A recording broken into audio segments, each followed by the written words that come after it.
नौजवान भारत सभा की तरफ से आयोजित आज कार्यक्रम में कार्यक्रम को करने के कई मकसद थे। पहला मकसद तो यही था कि अपने शहीदों को याद किया जाए और ये कार्यक्रम हम लोग हर साल ही करते थे। करावल नगर के अलग अलग इलाकों में पिछले साल खजूरी चौक पे किया था, कभी करावल नगर में करते थे, मुस्तफाबाद में करते थे। इस बार यहाँ किया गया और यहाँ एक जरूरत लग रही थी। हम सोच रहे थे कार्यक्रम तो किया ही जाएगा, अपने शहीदों को याद किया जाए, लेकिन जिस तरीके का माहौल यहाँ बना था उसके बाद बेहद जरूरत लग रही थी कि एक ऐसा कार्यक्रम इस इलाके में किया जाए, क्योंकि हमारे देश की वैसे जो विरासत है, हमारे देश की जो विरासत है वो है पूरा गंगा जमुना की जो संस्कृति है कि अवाम एकजुट होकर रहता है। एकता की जो विरासत है कि कभी इस देश को अगर कोई ये कहे कि ये किसी एक मजहब का देश है तो उसको वो बेवकूफी हो सकता है। मतलब ऐसा किसी भारत देश के लिए कोई ये कहे कि किसी मजहब का देश है तो ये उसकी गलत समझदारी होगी। भारत के अंदर इतने धर्म है, इतनी संस्कृतियां हैं और ये सभी धर्म और सभी संस्कृतियां मिलजुल कर रहती थी। लेकिन जो हमारा संदेश जो शहीद अशफाक उल्लाह खां, राम प्रसाद बिस्मिल जिनको हम याद कर रहे हैं, वही भी उन्होंने भी हमें यही सीख दी थी कि अपनी एकता बना के रखनी है। लेकिन हम देख रहे हैं कि जो अंग्रेजों की एक नीति थी, अंग्रेजों ने अपने समय में जब राज करना था, जब हमारे देश को लूटना था, तो उन्होंने एक नीति चलाई थी, फूट डालो राज करो, और उन्होंने आवाम को फूट डालने की कोशिश की थी। अंग्रेजों को मालूम था कि अगर देश के ऊपर राज करना है, इस आवाम को अगर इस आवाम पे अपना शासन करना है तो इनको बांटे रखो। और उन्होंने बांटने के लिए उस समय भी रणनीति चलाई थी कि अलग अलग तरीके से, और मुख्य रूप में इसमें था कि तुम हिंदू हो, तुम मुस्लिम हो, और उसी के खिलाफ हमारे शहीद अशफाक उल्लाह खां, राम प्रसाद बिस्मिल ने संघर्ष किया था और आवामी एकजुटता का पूरा लोगों तक संदेश पहुंचाया था। लेकिन आज कहने को हम आजाद है, कहने को 67 साल है, असलियत वैसे तो ये है कि 80% लोग तो कोई आजादी का उनको कोई मतलब नहीं है। आजाद सिर्फ 20% धन्ना सेठ और ऊपर के जो नेता मंत्री हैं, बड़े बड़े लोग हैं, वही आजाद हैं। लेकिन आज के फिर हम देखते हैं कि सारी चुनावबाज पार्टियां, सभी चुनावबाज पार्टियां, बड़े बड़े जो ऊपर पद पे बैठे हैं, फिर वही जैसे हम लोग मानते हैं कि हमारे पुरखे कौन थे, हमारे दादा परदादा कौन थे, हम कहते हैं हमारे पुरखे शहीद भगत सिंह थे, अशफाक उल्लाह खां थे, हम लोग उनकी संतान है। हम कहते हैं कि हम अशफाक उल्लाह खां, भगत सिंह की संतान है, इसलिए हम उनकी बात करते हैं। लेकिन लगता है ये जो आज की चुनावबाज पार्टियां हैं सारी, ये अंग्रेजों की संतान है, ये जो गोरे लुटेरे हैं उनकी संतान है, क्योंकि अंग्रेजों ने भी फूट डालो राज करा था और आज की सारी चुनावबाज पार्टियां भी फूट डालो राज करो की नीति करती हैं।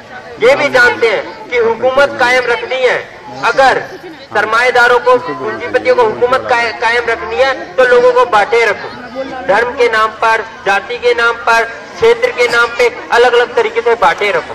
और ये साजिश हम लोग देख रहे हैं आजादी के बाद से हमेशा बन रही है। और पिछले अगर हम लोग गौर करें तो लोकसभा चुनाव के बाद से, लोकसभा चुनाव से पहले भी, जैसे साथी ने भी बताया, मुजफ्फरनगर का दंगा हुआ, उससे पहले गुजरात का दंगा हुआ, 1984 में हुआ, ये सब साजिशें थी अवाम को बांटने की। और अभी हम लोग देख रहे हैं कि जिस तरह से लोकसभा चुनाव से पहले लव जिहाद का, बहुत सारी ऐसी चीजें, लव जिहाद उठाया गया, हालांकि वो पिट गया, लेकिन फिर भी इस तरह के मुद्दे उठाए जाते हैं कि लोगों को बांटा जा सके। अभी धर्मांतरण का पूरा चल रहा है। तो दोस्तों, जो ये पूरा मुहिम चल रही है, साजिश है, हमें समझना पड़ेगा साजिश से, हमें आगाह होना पड़ेगा, साजिश को समझ के इसको नाकाम करना पड़ेगा जो साजिश रख रहे हैं। और वो साजिश रचने में कोई कम नहीं है, सभी चुनावबाज पार्टियां इसके अंदर हमने देखा रोटियां सेकती हैं। हमने देखा कि बड़े बड़े जो भी दंगा फसाद होता है, उस दंगे फसाद में सभी चुनाव पार्टियां रखती है और किसी भी बड़े नेता मंत्री को कुछ नहीं होता। दोस्तों, हम लोग अपने इलाके की बात करें, अगर खजूरी की बात करें तो खजूरी इलाका है, अभी दिल्ली के अंदर चुनाव आने वाला है, तो हम देख रहे हैं यहाँ भी विवाद शुरू कर दिया है ना। अगर हम लोग यहाँ जो पूरा खजूरी के अंदर भी कोशिश की जा रही है कि सांप्रदायिक तनाव को बनाया जाए, ध्रुवीकरण कर दिया जाए, हम लोग देख रहे हैं यहाँ भी ऐसा माहौल बनाया जा रहा है कि जो कि हमारे कॉलोनी की कभी विरासत रहा नहीं है। आप लोग बताइए हमें, कभी कॉलोनी में या इस ग्राउंड को लेकर कभी ऐसा हुआ है कि ये हिंदू का ग्राउंड है, मुस्लिम का ग्राउंड है? कभी यहाँ हिंदू मुस्लिम की बात होती थी? कभी नहीं होती थी। लेकिन इस बार अब पहले बार अभी 1.5-2 महीने से यहाँ पे इस तरह का मामला बनाया जा रहा है। ये सब साजिश रची जा रही है अलग अलग चुनावी पार्टियों द्वारा।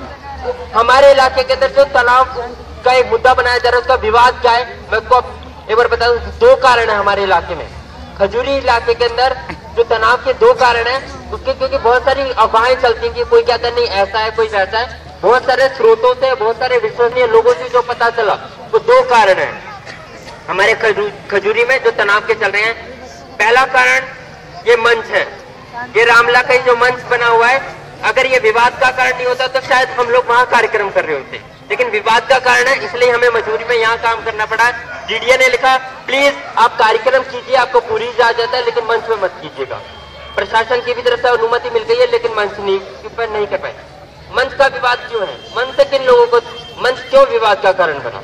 दोस्तों, मंच विवाद का कारण बना इसलिए क्योंकि इसको सही तरीके से नहीं बनाया गया। मंच अपने आप में कोई विवाद नहीं है, लेकिन अगर तरीके से काम होता तो शायद ये विवाद नहीं होता।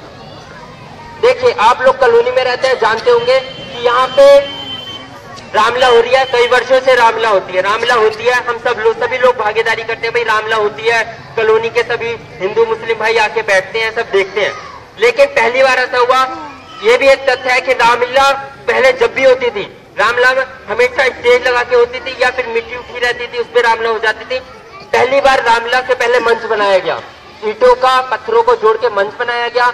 और जो मंच बनाया जा रहा था, तो जब मंच बनाया जा रहा था उसके बाद यहाँ पे जो मुस्लिम समुदाय के लोगों ने इस पे आपत्ति जताई और आगे कहा कि भाई ये मंच आप रामलीला कीजिए, उससे कोई ऐतराज नहीं है, लेकिन इस तरह का पत्थरों का मंच बनाने का तो क्योंकि कभी नहीं बनाया गया, तो अभी आप कैसे बना रहे हैं? क्योंकि कोई सरकार की तरफ से बन नहीं रहा, आप लोग बना रहे थे, ना बनाए।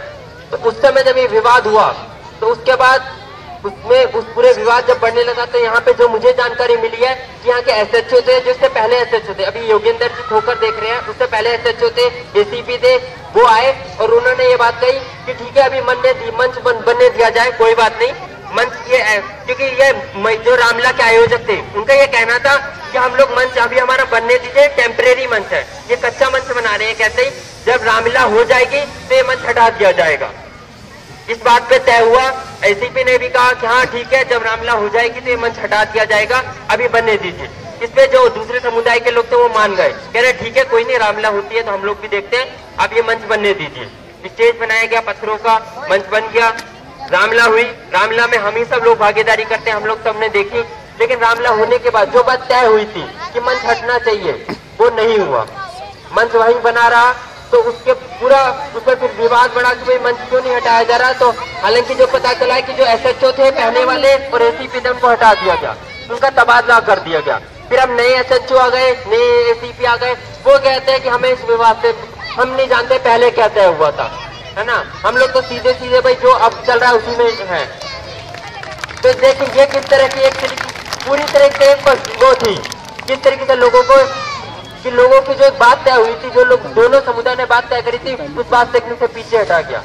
अपने आप में देखिए हम लोग भी अभी भी ये कहते हैं, जैसे अगर आप हमारे से पूछे नौजवान भारतवासी, हमारा ये मानना है कि मंच बने रहने में कोई दिक्कत नहीं है। मंच क्योंकि देखिए पहली बात तो मंच कोई धर्म का प्रतीक नहीं है, मंच से कोई धार्मिक पब्लिक का ग्राउंड है, मंच बना रहे उसमें कोई दिक्कत नहीं है। लेकिन जिस तरीके से मंच को विवाद बनाया जा रहा है और जिस तरीके से ये हो रहा है कि देखिए अगर सरकार मंच बनाती, डीडीए मंच बनाती तो कोई दिक्कत नहीं, लेकिन अभी जिस तरीके से फिर वो कहा गया कि भाई अब मंच हट नहीं सकता क्योंकि इसमें तो पूजन हो चुका है, इसमें तो पूजा हो चुकी है, अब हटाया नहीं जा सकता।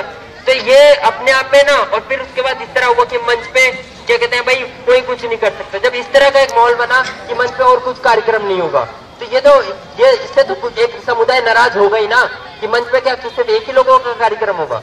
मंच है तो सबके लिए है, अगर ये मंच सार्वजनिक हो और सबके लिए हो तो कोई विवाद नहीं है। लेकिन इस मंच को जिस तरीके से विवाद बना दिया गया है, उसके बाद हालांकि एक दूसरा पक्ष है, अभी आपको जानकारी होगी ये केस चल रहा है, इस पर इस मंच पे केस चल रहा है। 2 समुदाय हैं, कमेटी के कुछ लोग हैं जिन्होंने केस कर रखा है, इधर रामलीला आयोजक जो है वो लोग हैं, और आने वाली 13 जनवरी को एक फिर और इसकी सुनवाई होनी है, तारीख है। तो सबसे बड़ी अच्छी है कि देखिए हमारा तो मानना है कि अगर वाकई या तो ये हो कि डीडीएस को वो कर देते हैं, मंच पे सब कार्यक्रम करें। मंच अपने आप में कोई वो नहीं है कि मंच से किसी को विवाद है, इसमें जिसको कार्यक्रम करना है वो कार्यक्रम करें। ये छोटे छोटे मसलों को विवाद का इशू बना दिया जाता है, जिसमें ना इसमें देखिए ध्यान रखिए आप लोग कि इस पे ना कई बार बहुत सारे ऐसे हैं, चाहे चुनावी पार्टियों के लोग हैं, चाहे वो कुछ इस्लामिक कट्टरपंथी है, वो लोग जैसे कि वो इसको दूसरे नजर पे ले जाते हैं कि हम तो अब भाई यहाँ तो रामला होते हैं, यहाँ पे तो हम कार्यक्रम ही नहीं कर सकते, जबकि ऐसा कुछ नहीं है ना भाई। यहाँ पे जो जलसा हो, यहाँ पे नमाज पढ़ी जाए, जो भी कार्यक्रम होने चाहिए, लेकिन इसे भी विवाद का मुद्दा बना दिया गया है। एक कारण तो यह है। अब इस पे कैसे साजिश है, बात आगे रखेंगे। दूसरा मुद्दा है जो हमारे इलाके में चल रहा है विवाद का, वो है वो एक दिन की घटना है, और एक ही दिन की घटना ने बड़ा विवाद खड़ा कर दिया। बकरीद के दिन 6 नवंबर को बकरा ईद थी, 6 नवंबर था उस दिन। यहाँ पर भाई हम लोग जानते हैं कि हम लोग साल के अंदर, कॉलोनी के अंदर साल में 2 बार ही यहाँ नमाज पढ़ी जाती है, मीठी ईद पे और बकरी ईद पे, बस 2 बार यहाँ नमाज पढ़ी जाती है। नहीं तो और समय तो सब नमाज जमा मस्जिद में ही पढ़ लेते हैं। बकरी ईद के दिन यहाँ लोग आना था, तैयारी होनी थी कि भाई यहाँ होना है ना। आपको मालूम है यहाँ पे सुबह सुबह RSS वालों की शाखा लगती है, और शाखा लगती है, शाखा से ऐसे अपने आप में कोई दिक्कत नहीं है, लगती है।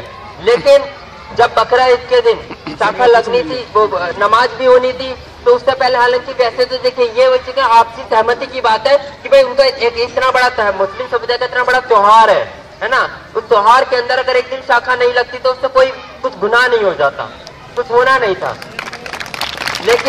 लेकिन जानबूझ के दंग फसाद करने के लिए, जानबूझ के एक ऐसा चीज को वो विवाद का मुद्दा बने, जानबूझ के करने के लिए शाखा लगाई। क्योंकि मुझे कुछ लोगों ने जानकारी दी कि शायद, मैं पक्का नहीं कह सकता, कि SHO साहब ने कहा था शाखा वालों को कि आप मत आइएगा, कल उनका त्योहार है, आप मत आइएगा यहाँ पर उनको तो अपना ईद आएंगे, वो ईद करेंगे, आप मिलने आ जाइएगा बकरीद पे लोगों से, लेकिन आप शाखा लगाने मत आइएगा। उनको कहा गया था पुलिस प्रशासन की ओर से, लेकिन तब भी वो लोग आए, यहाँ पर आए। उसके बाद वो शाखा लगी है, और शाखा लगने के बाद वो लंबी खिंची है। और उसके बाद जब यहाँ पर एक दूसरे समुदाय के लोग, जब मुस्लिम समुदाय ये कह रहा था कि भाई अच्छा आपकी भाई ऐसा है कि आप ऐसा कीजिए, अभी जब दूसरे समुदाय के लोगों में हमारी त्योहार है, तो त्योहार पे भाई हम लोग उन्होंने कहा भाई हमारी बकरीद है, हमें बकरीद के नमाज पढ़नी है तो करने दीजिए। तो उन्होंने बताया भी कि उन्होंने कहा अभी तो टाइम है ना आपकी ईद में। उन्होंने कहा भाई नमाज पढ़ने के लिए पहले यहाँ पे चटाई बिछाई जाती है, पहले चटाई बिछती है, फिर चटाई बिछेगी, चटाई बिछने में टाइम लगेगा। कई बार लोगों ने कहा कि भाई यहाँ चटाई बिछनी है, टाइम लगता है, सफाई होगी, चटाई बिछेगी, उसके बाद हम लोग फिर नमाज पढ़ेंगे। और नमाज का एक टाइम होता है, उसी टाइम पे पढ़ी जाती है, एक टाइम होता है, उसका एक टाइम होता है। जैसे शाखा का तो अपने आप कोई टाइम नहीं होगा ऐसे, लेकिन उसका एक टाइम होता है, तो उस टाइम पे हम नमाज पढ़ेंगे, हमें वो दरिया बिछानी है, सफाई करनी है, आप हट जाइए प्लीज। उनसे कई बार कहा गया, तब भी वो लोग नहीं हट रहे थे, वो लोग खड़े रहे, RSS शाखा वाले लोग खड़े रहे कि हम यहाँ से नहीं हटेंगे, मतलब वही कुछ अभी हट रहे हैं, लेकिन हट नहीं रहे थे। उसी के बाद फिर मुस्लिम समुदाय के लोग यहाँ अंदर आते हैं कि भाई हटिए। फिर उन्होंने पुलिस प्रशासन उस समय भी बैठा हुआ था, पुलिस से शिकायत करी इन्हें हटाइए, लेकिन पुलिस ने उनको उस तरीके से नहीं करा। फिर बहुत जोर देने पे तब पुलिस उनको लेके गई, उनसे जितने भी RSS, जब काफी जोर दिया गया तब जाके पुलिस वाले उनको थाने में लेके गए, RSS वालों को, सब शाखा वालों को, और वहां ले जाकर फिर वहां बैठाया गया, फिर यहाँ नमाज पढ़ी गई। हालांकि ये देखिए पक्षधरता कैसे दिखती है कि वहां पे जो मुझे कई जानकारी मिली है कि पुलिस ने उनके कहने पर, RSS शाखा वालों के कहने पर यहाँ पे 8 मुस्लिम लोगों के खिलाफ FIR दर्ज की, उनके खिलाफ एक भी शिकायत दर्ज नहीं हुई। हम यहाँ पर 8 मुस्लिम लोगों के खिलाफ शिकायत दर्ज हुई, जबकि विवाद वो खड़ा कर रहे थे, झगड़ा फसाद वो करने आए थे, लेकिन यहाँ पर 8 मुस्लिम लोगों ने शिकायत दर्ज की, FIR दर्ज की गई, है ना। उनसे बात में जो भी बातचीत की, और वहाँ वो बैठे, उनका वो लोग बैठे वहां पे आराम से, उनको ऐसा नहीं क्योंकि पुलिस पकड़ के ले गई थी, उनको बैठे आराम से बैठे और फिर वहां से गए। उसके बाद अगले दिन क्या हुआ, अगले दिन भी शायद आपको जानकारी होगी, उस विवाद के अगले दिन RSS के शाखा के लोग यहाँ सोनिया विहार से, खजूरी से, पक्की खजूरी से, करावल नगर से, और पता नहीं कहाँ से, बताते हजारों की संख्या में 700-800 लोग आए यहाँ पर आके, पूरी उनकी बड़ी सभा हुई। वैसे विवादित जगह है, लेकिन इतनी बड़ी सभा हुई, इतने लोग हुए, मंच पे चढ़े वो लोग, और उसका वीडियो भी है ना, उसका वीडियो है हमारे पास। कोई ये नहीं कि हम कोई यूं ही बात कर रहे हैं, हमारे पास वीडियो है। यहाँ पे विवादित भाषण दिए गए, एक दूसरे समुदाय के बारे में यहाँ पर गलत शब्द बोले गए RSS शाखा के लोगों ने, उसका वीडियो रिकॉर्डिंग है, ठीक है। तो ये पूरा माहौल कौन खराब कर रहा है यहाँ पे, है ना। यहाँ पे हमारी कॉलोनी की वो तरीके से कि यहाँ पे हिंदू मुस्लिम आबादी एकजुट रह के रहती थी। लेकिन जब से यहाँ पर विवाद बनाया जा रहा है, पूरे दो कारण जिनकी वजह से यहाँ विवाद है ना, नहीं तो कॉलोनी के लोग मिलजुल कर रहते थे। इसलिए हम लोग कहते हैं कि ये मसला ना, जैसे बहुत ये मसला हमारी कॉलोनी के अंदर हिंदू मुस्लिम का है ही नहीं। हम तो मानते हैं ये मसला है हिंदू मुस्लिम जो गरीब आबादी है उनके बीच में, और ये आरएसएस शाखा वाले जो यहाँ पे करवाना चाहते हैं। वो क्यों चाहते हैं? क्योंकि देखिए ये साफ है, आरएसएस शाखा कौन है? आरएसएस शाखा वो है जो समझ लीजिए ये मोदी जी के गुरुजी हैं। भाजपा पार्टी जो है वो भाजपा पार्टी का जो मेन है वो आरएसएस शाखा वाले ही है ना। वहीं से मोदी जी भी पहले आरएसएस शाखा में ही जाते थे। गुरु गोवलकर जी, और गुरु गोवलकर जी के आप कुछ बयान सुन लीजिए। आजादी के में तो इनकी लड़ाई में कोई योगदान नहीं रहा। इनका एक वो है कि इन्होंने उस समय लिखा था जब 1925-30 में एक बयान जारी किया था। इनके जो गुरु हैं, आरएसएस के गुरु थे गोवलकर जी, इनका एक है कि हमारी लड़ाई अंग्रेजों के खिलाफ नहीं है, हमें अंग्रेजों से कोई शिकायत नहीं है, हमारी लड़ाई ईसाइयों से और मुसलमानों से है ना। तो आरएसएस वाले जो देशभक्त बनते हैं, बड़ा कहते हैं हम देशभक्त हैं, इनकी असलियत भी है कि कौन से देशभक्त थे। उस समय भी ये अंग्रेजों का पूजा करना चाहते थे। आज भी इन्हों कोई देशभक्ति की बात नहीं होती, विवाद करना। और असल में क्या है कि असल में है कि जो देखिए ये सारे विवाद जो क्यों किया जाता है, इसका कारण भी समझा जाए। ये विवाद इसलिए किया जा रहा है क्योंकि दिल्ली अभी चुनाव आने वाले हैं, कि चुनाव से पहले होता है ना। वहां शाखा नहीं लगेंगे जहाँ चुनाव ही नहीं है, वहां नहीं लगाते, यहाँ 6 बजे आके लगाएंगे। यहाँ विवाद बनाना है, क्यों? क्योंकि चुनाव आने वाले हैं। देखो चुनाव से पहले एक माहौल बनाया जाता है ताकि ना बिल्कुल ये होता है कि वोट बढ़ जाए, धन के आधार पर वोट जाए। मुद्दा तो है नहीं, असली मुद्दे क्या है? असली मुद्दे हैं शिक्षा के, चिकित्सा के, रोजगार के। लेकिन चुनाववाद पार्टियों के पास वो मुद्दे नहीं है ना। मुद्दा तो एक हमारी कोई ये आके कहेगा हमारी डिस्पेंसरी ठीक होनी है, इलाके की डिस्पेंसरी कितनी खराब हालत में चल रही है, हमारे इलाके के स्कूल कैसे चलते हैं, ये नीले स्कूल है इसमें क्या होता है, ये मुद्दे। लेकिन मुद्दा क्या बन गया है? ग्राउंड मुद्दा बन गया है, जो कि मुद्दा नहीं होना चाहिए था। तो ये जानबूझ के चुनाव से पहले किया जा रहा है ताकि धार्मिक ध्रुवीकरण किया जा सके। और इसमें एक चीज आप समझ लीजिए, इसकी शुरुआत हो सकता है कि एक ये पूरा संघ परिवार, आरएसएस, बीजेपी वाले कर रहे हैं, लेकिन इसके अंदर बहुत सारी और चुनावबाज पार्टी है जो अपने आप को मुस्लिमों का हितैषी बताती हैं, वो भी इसके अंदर अपनी चुनावी रोटियां सेक रही हैं। क्योंकि इसका विवाद का तरीका ये नहीं है, क्योंकि अगर ये कोई ये सोच रहा है कि अच्छा भाई क्या कहते हैं, जैसे कोई आके नेता कहता है अरे भाई ऐसा करो, देखो आरएसएस शाखा वाले तो क्या कर रहे हैं, ऐसा करो सारे मुस्लिमों साथ हो जाओ, हम तुम्हारे साथ हैं, इसलिए ना। या फिर होता है कि भाई कांग्रेस पार्टी हमारे लिए कुछ करने वाली है, वो मुस्लिमों के साथ। मतलब मोदी या फिर आरएसएस वालों का डर दिखा के कांग्रेस कहती है हमें वोट दो, है ना, जबकि मुद्दा ही नहीं होना चाहिए। मुद्दा असली मुद्दे होने चाहिए ना। तो इन मुद्दों पे चुनावबाज पार्टियां सारी रोटियां सेकती है। हमने बिल्कुल आपने चुनाव, क्योंकि हर दंगों फसाद में यही होता है कि लोग अपने अपने तरीके से उसका फायदा उठाते हैं। और यहाँ पे बिल्कुल सीधे तौर पे हो रहा है कि एक तरफ का पक्ष चाहता है हमारे धर्म के लोग हमारे साथ हो जाएं, दूसरा पक्ष क्या चाहता है हमारे धर्म के हमारे साथ हो जाए, वोट बढ़ जाए, है ना। तो देखिए वोटों की जो पूरी राजनीति हो रही है, इसमें परेशान कौन होता है? वोटों की पूरी जो राजनीति है चुनावी पार्टियां करती है, सारी चुनावबाज पार्टियां, चाहे वो क्या कहते हैं कोई इस्लामिक चुनावी पार्टी हो, चाहे वो कांग्रेस हो, चाहे भाजपा हो, सपा बसपा कोई भी हो, है ना, वो सब इस चुनावबाज पार्टियों की जिनके लोगों बांटती है। ये मुद्दा है ही नहीं कि हम धन के आधार पर हम कमजोर हो जाएंगे। अगर हम लोग बट गए तो ये हमारी कमजोरी है, यही साजिश है, इसी साजिश को नाकाम करना है हमें। देखिए बहुत सारे ऐसे मसले जिन्हें आपसी बातचीत से सुलझाया जा सकता है। आपसी बातचीत हो, बैठ के बातचीत करें, दो समुदाय के लोग बैठे बातचीत करें, सुलझ जाएगा। लेकिन नहीं, उसके अंदर हमने हर कोई भी घटना, आप त्रिलोकपुरी की घटना ले या नूरलाई के अंदर घटना हुई थी, कोई भी घटना आपसी बातचीत तो सुलझा दी जाएगी। लेकिन जानबूझ के दोनों तरफ के कट्टरपंथी लोग इसको विवाद का मुद्दा बनाते हैं, लोगों को बांटा जाता है। और लोग जो उसके बाद जो दंगा फसाद कुछ भी लड़ाई झगड़ा होता है उसमें कौन परेशान होता है? आज हमारे यहाँ मुजफ्फरनगर से कितने लोग बेघर हो गए हैं, वो कौन लोग हैं? तो कोई नरेंद्र मोदी, कोई सोनिया गांधी और कोई आजम खान नहीं है, वो हम आप जैसे गरीब लोग हैं जो वहाँ अपना गांव घर छोड़ चुके हैं। दोस्तों ये जो पूरी साजिश रची जा रही है, इस साजिश से हमें अपनी आंखें खुली रखनी है। किसी भी तरह की अफवाह पर, किसी भी तरह की जो ऐसी कोई बात पे ध्यान नहीं देना है और अपनी कॉलोनी की अपनी एक तरफ रहनी है। हमारी कॉलोनी के जो हिंदू गरीब हैं, मुस्लिम हैं, सब लोग एक मिलजुल कर रहेंगे।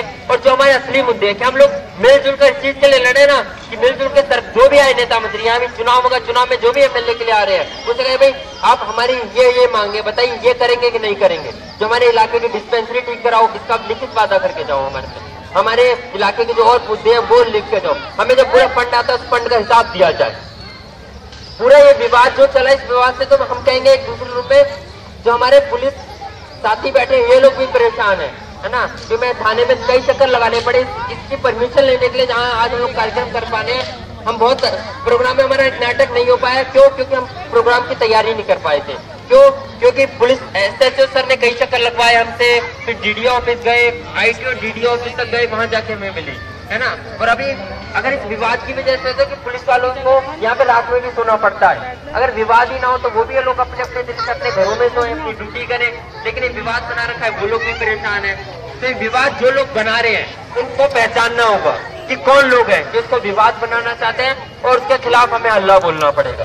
और हमें अपनी एकजुटता, अपनी कॉलोनी के जो अपने हिंदू मुस्लिम भाई हैं वो एकजुट रहे, और जो भी इस तरह से हमें बांटना चाहते हैं उनकी साजिश को नाकाम किया जाए, और उसके साथ साथ अपनी एकता बनाते हुए जो अपने असली हक अधिकार के मुद्दे हैं, शिक्षा के, चिकित्सा के, उन मुद्दों पर लड़ा जाए। शुक्रिया।